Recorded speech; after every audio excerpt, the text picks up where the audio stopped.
We need to pick a place before we plan the rest. If we choose badly, the whole trip turns into a long complaint with bad food. Lovely idea, right? I want somewhere quiet. Not too hot. Quiet and not too hot. Very bold request. So, north or near the coast? Coast sounds better. I like the sea.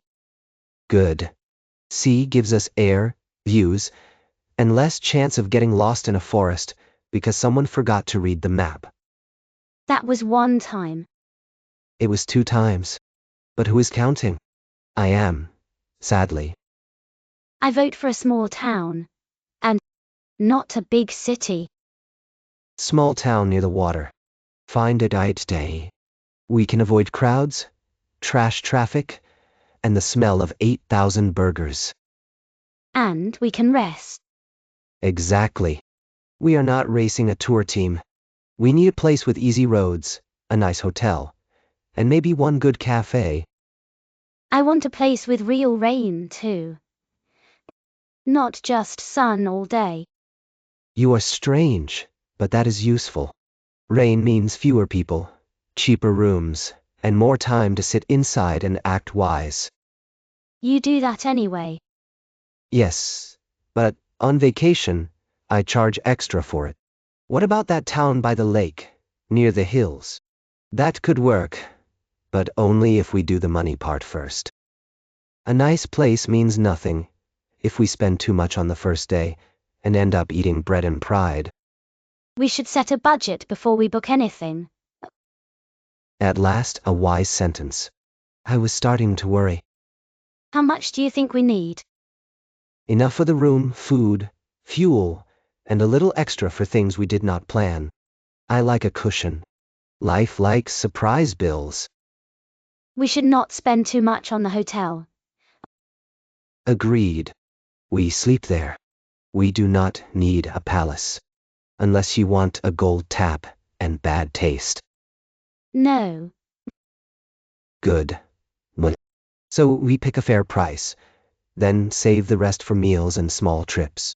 Maybe one boat ride if the water is not trying to kill us. And no shopping. That is the spirit. We can make a list of what matters most.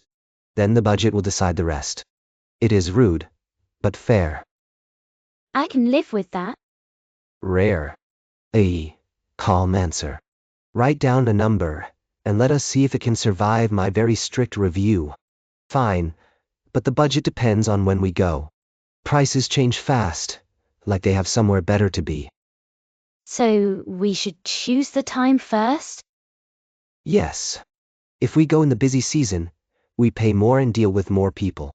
If we go later, it may be cheaper and quieter.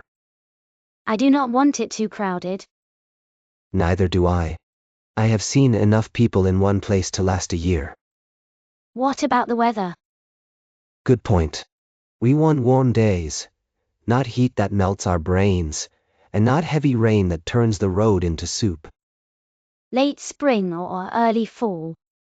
That is the smart choice.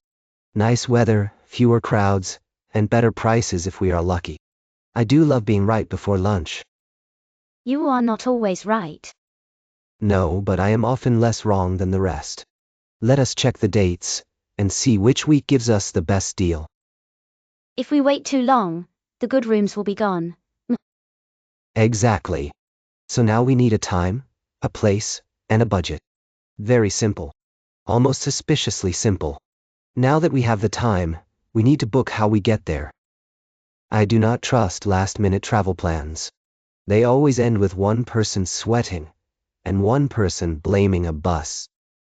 Train would be easier. Maybe. Train is calm, and we can relax more. But we should check the price and the times. I do not want to change trains too many times. Neither do I. Too many changes and the trip starts to feel like a puzzle nobody asked for. What about flying? For a short trip?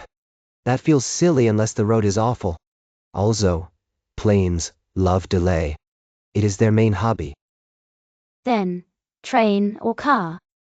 Car gives us freedom, but also parking trouble and fuel costs. Train is easier if the station is near the hotel. We should compare both. Yes. We need the best mix of cost, time, and comfort. I know. Shocking behavior. Planning before buying.